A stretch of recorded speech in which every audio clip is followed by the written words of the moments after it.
Hello everyone, Brandon again. This video is going to be all about the Emergent AI. I mentioned a little while ago in the video that I was going to be kind of reviving this project, at least to some degree, and I got a few requests. A few people commented that they were interested in more precisely how each of these things worked. I tried to go into some detail, but I think that what people really are looking for, if they're looking to make something like this, or like just specifically the implementation. So this video is going to cover everything in little chunks, and I'll have timestamps in the description, wherever that is, for you to be able to go and just reference specific parts if you end up working on something like this, so that you can easily jump to the part that you're curious about. Some of these things, like I think mainly the memory system, I don't actually have a solid implementation for. Right now it's basically just a log of the things they did. Not really a lot of transference of memories or through communication, nothing like that happens at the moment where the project was at when I started going back through it. So without further ado, let's get started. So I'm gonna go ahead and just start the simulation here. They'll be doing their thing. I've changed a few things in the code to run every frame just to better demonstrate when we get to them. I'd like to start out by talking about the core philosophy for this Emergent AI system. So like what I thought about whenever I made anything, when I was trying to build this system out. And the AI system is supposed to make significant actions in the same way the player does, which means that all elements have to be tangible, observable results. Each AI entity and the player must have the same tools in order to make something like that happen. If I want them to be making decisions in the same way that the player is making decisions in order to properly react to them doing stuff, then they need to have the same tools. So anything that I was planning for the player, I had to think about how am I going to implement that for the AI when the time comes to do that. And by making everything start that way, like we can, with the same functionality, we can limit the amount of unique code that we need to implement, which is really important for something that is as complex as this. Another key element of the system's philosophy is imperfect information. So beyond just everyone doing the same stuff, imperfect information is absolutely necessary for there to be any kind of deception or confusion or really just emergent actions. If the AI knows everything that's going on all the time perfectly, then any kind of reaction that is surprising is somewhat faked. Even if it has some unexpected ways that it interacts with other systems, like in stealth games, they could know precisely where you are at all points. The fact that maybe they walk over and look where you used to be, that's entirely manufactured by the developers. There are two main ways that I refer to the system. I either call it a resourceful AI system or a need-based system. I might use them interchangeably throughout this video. So a resourceful AI is just in reference to the behavior the AI has and the fact that it is essentially using what it can to survive. So it's being resourceful, and I kind of let it do its thing. In a similar way, I consider this to be a need-based system because each AI agent is a collection of needs, and it's driving its decision-making from a moment-to-moment basis from these needs. Overall, for this AI, there are 7 systems that make up the Emergent AI. So the value, or the systems that drive it, all fall into these categories. So there's the personal values, which are the needs that I mentioned before, the actual values tracking those needs. Senses, so this is the way that it gathers information. State machine, which is the way that it determines what kind of actions it's currently doing, not so much what actions it can do, but it just shows what it is currently doing. A goal system, which is just the moment-to-moment tasks in a sort of directed list. Personality system, which is the way that I differentiate entities. So anything that is unique to that character.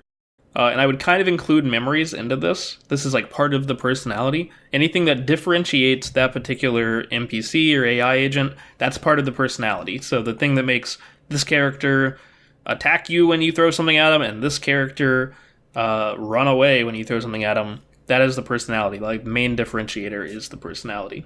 And then there's an interaction system, which is just the way they interact with the world. It's just that system that sets up how they interact. And the memory system, which is how they track things that they have done and things they've seen. So personal values, I'm actually going to be diving into the code for each of these. So personal values, it is this script right here. So there are A few here. You'll notice that most of the ones that are shown here, and they're even implemented in some places, they are not what I use to determine anything right now. This is sort of a theoretical basis that I built the AI on, and I just kind of removed the things that I felt were either hard to notice. Like one of the core principles I mentioned was that everything needs to be a tangible, observable result. And that means that if they don't have a ton of tangible, observable results, then I kind of just don't implement them at the moment, or I don't use them for anything. It's pretty simple. It's just hunger, thirst, breath, and then restfulness. So how tired you are, how hungry you are, how thirsty you are, and then breath is not really implemented in any way. If I add swimming, breath will be important. If I add mechanics like, I don't know, choking, something like that, it would be important. At the moment, that's not very useful. Personal life stuff, that's happiness, family, romance, safety, self-esteem, external esteem, and a moral center. So these are things that people have, just normal people have, ways that you can sort of gauge these elements of any individual person. The two that I find to be the most useful for seeing results is happiness and safety. So safety, it kind of involves family and romance, even self-esteem to some extent, even external esteem to some extent. And then happiness, that kind of involves, family, romance, your moral center, and your self-esteem and external esteem. So they kind of relate, but there could be ways that you could differentiate based on these other values in certain ways. But happiness and safety are the two that are most important to me, just for determining what they do in their leisure, and then what they do when they are trying to plan out their lives or survive or something like that, because it's very tangible what's happening when those things happen. Each of these physiological needs slowly decrease over time and become a greater priority the lower the value gets. These needs take priority over other tasks, so if they're thinking, I don't know, should I go play cards or should I go to sleep, then they're going to check if they're hungry or thirsty or tired first, and then if those values are a priority, they go deal with those first. In practice, they are balanced around a single day. Let's see if I can find the actual value that they decrease at. Yeah, so here you can see how much it degrades. So it's based on a day-night cycle that I have, and it sort of just scales based on the day-night cycle. And so a hunger degradation and thirst degradation, they multiply, I multiply these values by 3, which means you're gonna want to deal with those about 2 to 3 times per day. And then the rest degradation, it happens in a sort of magic number, which means that this is just a way that I decided to lay it out, which just means that after 2/3 of a day has passed, then they are going to want to go rest. That's pretty much it. Happiness and safety, those are just values that are kind of arbitrary, the way that I degrade those, just to make sure they're doing tasks. So if I reduce this into a much lower value to where maybe over a week their happiness would degrade to a significant amount, then that would result in them kind of having a lot of idle time. They would probably do their jobs a lot more and a lot less just wandering around or trying to talk to people. But I want to be able to see these other behaviors, so I say that they worry about their safety pretty frequently and happiness pretty frequently. The next system is the senses. So looking over the senses, it's pretty cut and dry how the sense system works. So in order for agents to have a good chance of survival, they have to have a good awareness of their surroundings. Until a more robust memory system is implemented, the senses for the AI are kept to realistic ranges, which means they can see very, very far, and they can interpret things very, very far away. Without being able to be this is a box, this box has food in it. If I need food, I can come back over here and I can take from this box. Since I don't have a memory system to allow them to do that right now, they just need to be able to quickly and efficiently find any resource that they can in their immediate vicinity. The way that your senses are actually dulled or enhanced as an AI agent is you check your demeanor, is what I call it. It's your interest level, basically, at any given moment. So, as you can see here, there are a few different values for this. So there's bored, relaxed, intrigued, curious, searching, hunting, scared. Usually these values kind of degrade over time. So if I were, let's say, curious, I'm in a high alert state, I'm looking around, I'm interested in what's in my environment, then I'm going to slowly degrade into intrigued after a while, and then I'm going to be relaxed after a while, and then eventually I'll be bored. And then other events, so things like saying I heard a noise or I'm hungry, these can bump up your alert levels to higher values and then slowly degrade them over time. If you're searching, or I think hunting or searching, hunting is kind of like you're looking for someone that you're trying to fight, and searching is just like you're looking for anything. These values, I believe, stay at this interest level until you conclude that action. So if they're searching for something, until they're done searching, they're going to stay right in here with these values. But as you can see, the way that I kind of scale this is just the radius that they see, the angle that they see, and then how often they interpret data that they see. So down here at board, they're only checking every 2 seconds in a small view radius and a small cone of vision. So that means that if someone's bored, as long as you move within 2 seconds, you got a pretty good chance of not being seen, just in general. And it becomes like scared and searching and hunting, they kind of cap out at 3 times a second. And the way that I think about these systems in particular is that vision is inside out. So you're the unit and you're looking out to try to gather data and pull it towards you. For the hearing, the way that I'm thinking about that is that it's outside in. So events or sounds that happen will trigger a reaction. So they will kind of treat it the same way they do when they are actively looking, but they're not going to necessarily be passive listening, just because it's going to be structured to where when a sound happens, it kind of just checks to see who can hear it from there. Next is the goal system. So the goal system over here is just a collection of systems. I'll actually go into the editor to check to see, I'm going to check to see if anyone's dead, first of all. Let's go to the bottom of the, doesn't seem like anyone's dead. All right, that's good.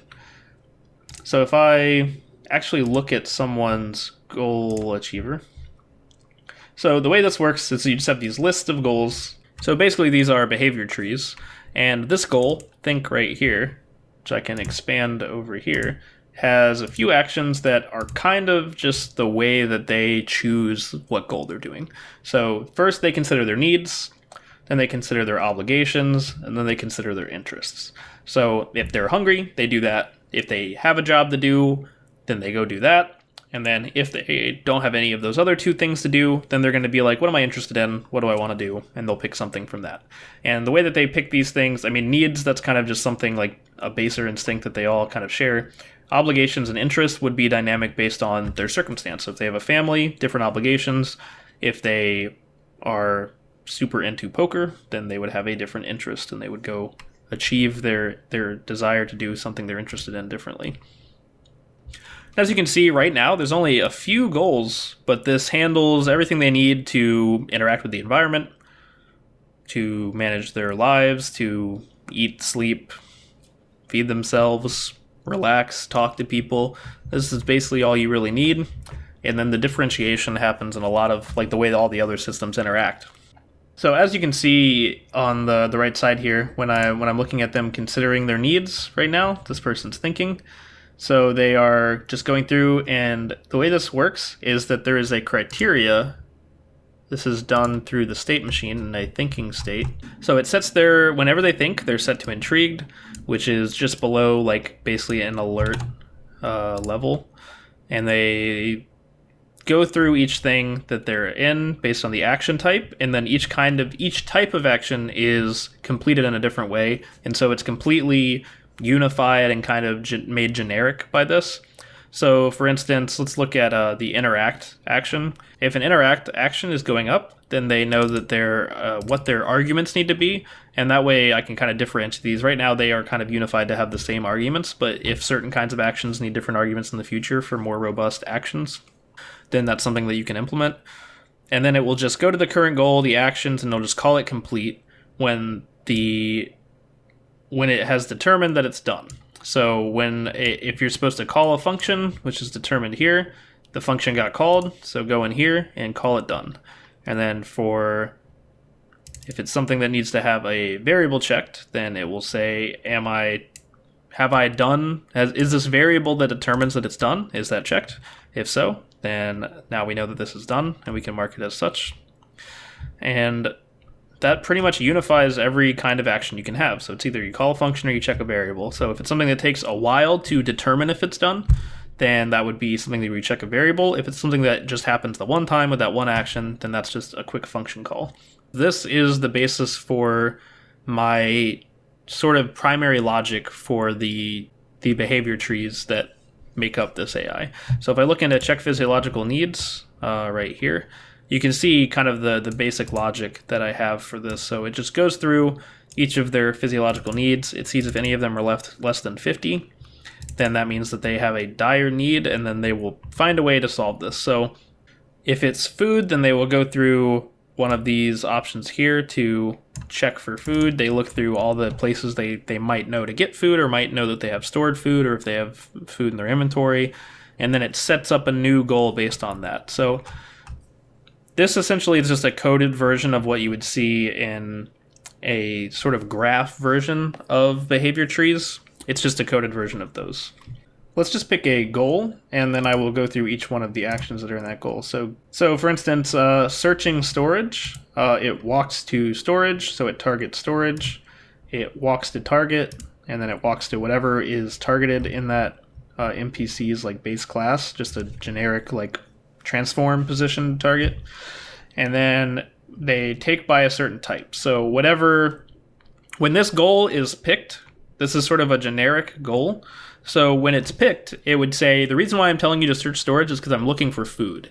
And so that means that I would grab what is essentially a filter, which you can see here. So there is a search filter for NPC state machine right here.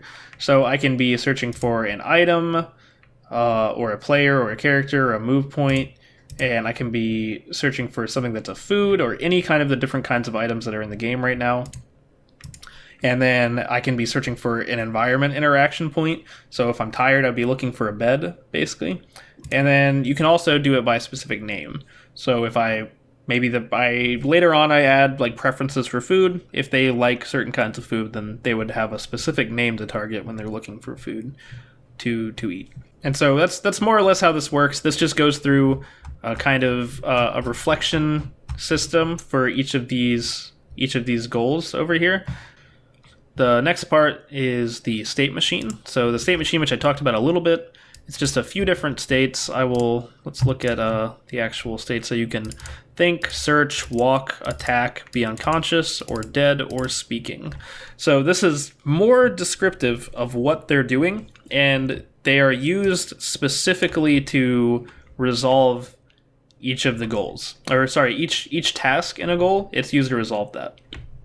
So if you are walking to a target, then you would be in the walk section.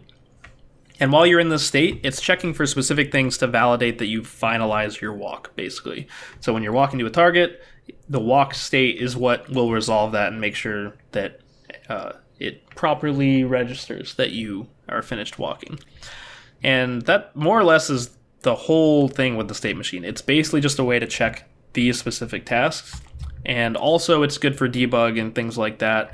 In the future, it shouldn't limit anything that you need to, or anything that the AI wants to do. It should basically just resolve each task that's given out by an active goal. The interaction system is pretty simple. It's kind of spread out through inert actions. So like throughout this basically covers the interaction system.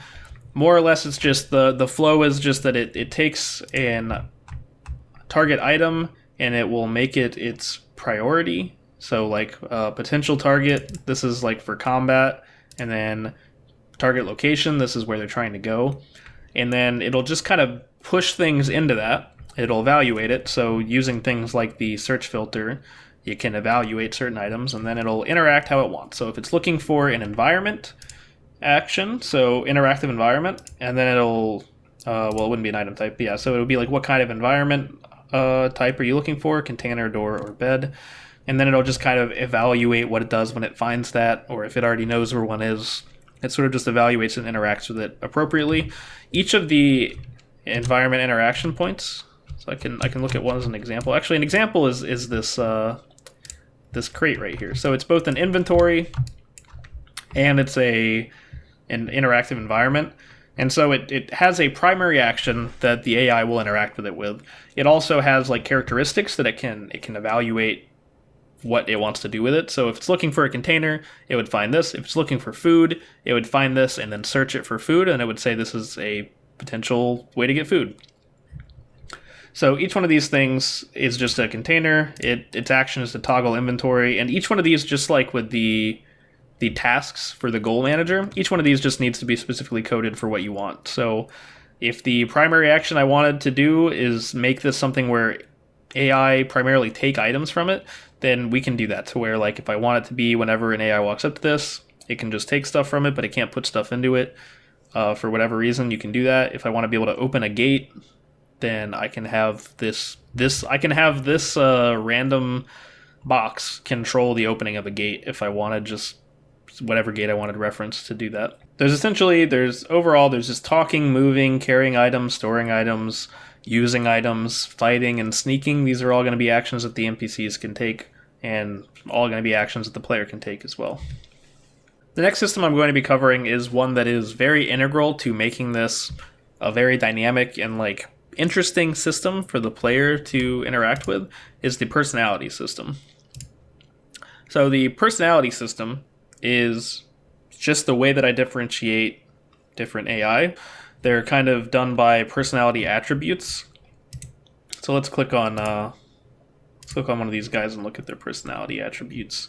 And the easiest way to show this is actually in the editor, just because like even going back into this project, I was a little bit confused by what it meant, how it worked. So I kind of had to go through and refresh my memory on this. And the way it works is that, so these are the personality attributes. These personality attributes that differentiate them, the order is important. So there's like honesty, empathy, responsibility, sociability. Let's look at Jack. His starts with hostility. So Jack is a hostile person, that is defining characteristic.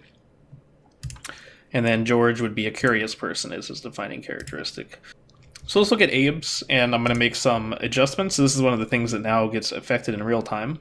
So these values right here, so this is what the attribute is, so it's honesty.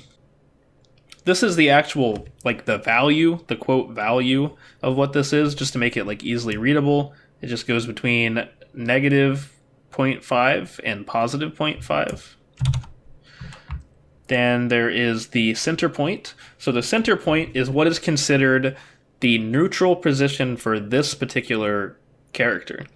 So if it's basically just an offset to the value. So if I'm over here to the left side, that means that this 0.1 is more effective. My center for my value is in a negative range here, which means I have all this extra part of the bar here to fill up and be more likely to do an honest action, basically. The effective value is how this gets evaluated in their logic. So the effective value is just the percent chance of them to pick this action. So honesty, it gets chosen first, so it has a raw 65% chance to get picked. If I were to increase this, you can see the effective value goes up. So if my value right here, if I max that out to 0.5, then I'm only at an 85%. And so if I reduce the center point, I can't reduce the center point. So this center offset range, this just clamps the center point between a certain range. This clamping this range means that a character can only change so much, basically, by clamping the center point. Because if I can only switch between those two, that range, then there's only so much effective value I can have. So I'm just gonna remove the range clamp. And so I have this center point here. So if I move this center point all the way over here to negative 0.5, then my effective value is 1, which means I have a 100% chance that if I get the opportunity to do something honest, then I'm going to do something honest 100% of the time. There's no chance that I do anything differently, so that's kind of why a clamp is kind of important. Now I'm just going to remove the clamp for now, just to illustrate better. So I have the value here is at 0, like negative 0.5 to 0.5, and so the center value affects how effective this is. So if I want someone who isn't very honest, then I would move their center point somewhere over to like here, and their starting value would probably be negative as well, which means that they only have a 35% chance to be honest. But because this is like his defining characteristic, then he'll have a greater range to choose from there, and he'll have a higher starting value because he's honest. And then you move on to empathy. You have the effective value of 0.7 here, so 70% chance that he does something honest. If that 30% happens and he does not do something honest, we move on down to empathy. And then empathy is evaluated in the same way. So because the value is the same value, I believe it was the same starting value as his honesty value, his center point is just not as far to the left, which means that this value is just slightly less important or significant to his personality than honesty. So he would have a 60% chance of doing this. So if the 40% happens and we don't do that, then we move down to responsibility, and then he'll do some responsible task instead. And so the way you can kind of see how this works is that it's just like compounding percentages. So let's go ahead and I'm just going to break out a calculator, and we can see I think that what it should amount to is about a 2% chance to do something hostile. So let's just go through this. So it'd be 0.7 times 0.6 times 0.6 times 0.55 times 0.4 and then times 0.35. So that's basically a 2% chance of him doing something hostile whenever he goes through some kind of check on his personality. And so curiosity, I don't remember what the value was, but it was about 5% or something like that probably for him to do something curious. So he would go through all of these things and be more likely to be honest, more likely to be empathetic. And this means that because he's choosing actions that emanate these kind of personality traits, then that just means it's easier for you to read who characters are as people. And it's also easier for other characters to build an impression of these characters for the player to kind of learn of in that way. So Mary appears to have been killed by nothing. The damage source was null.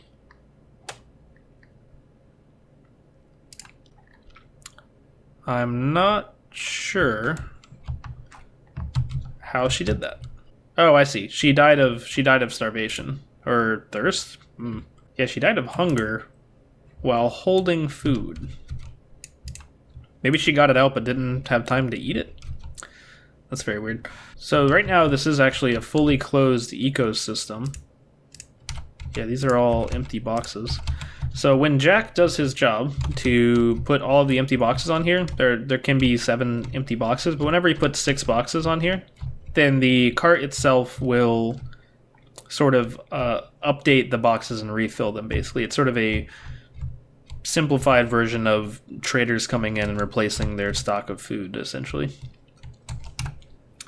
So the last system that I'm going to be talking about is the memory system.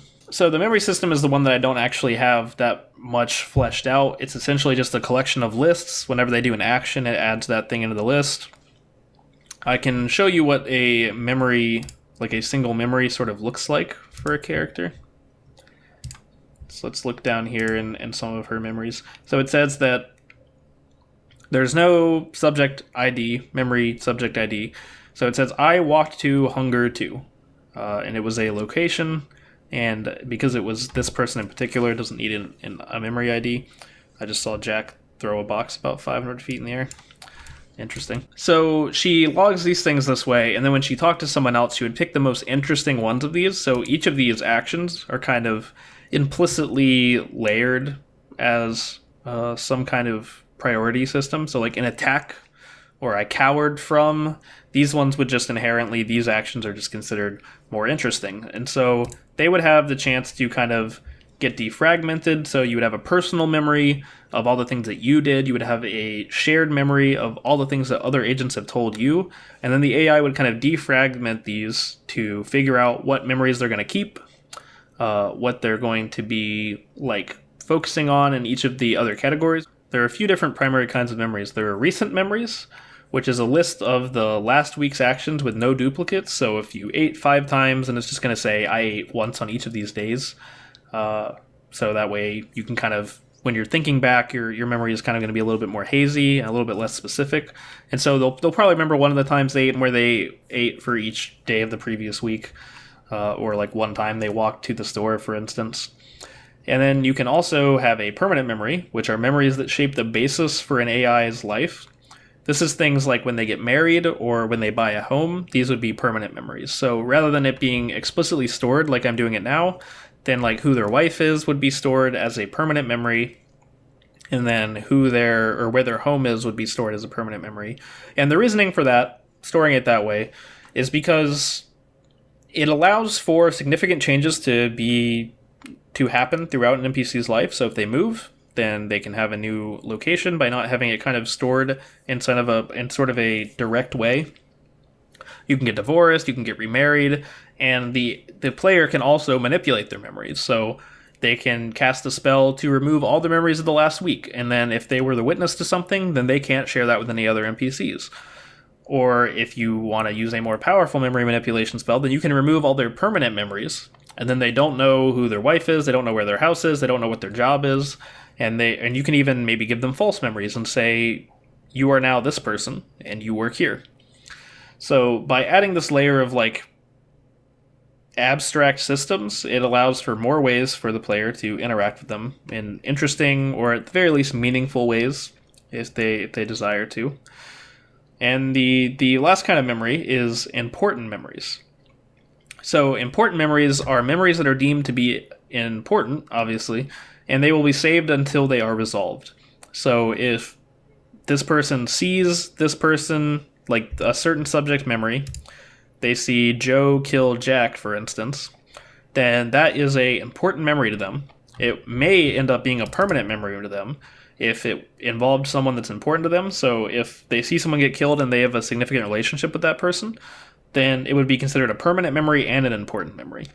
But if it's just they just happen to see that, it's just an important memory, which means that they're just going to store this memory forever until it gets resolved. So what that would mean for a murder action, that would be like when the person who killed the person is brought to justice.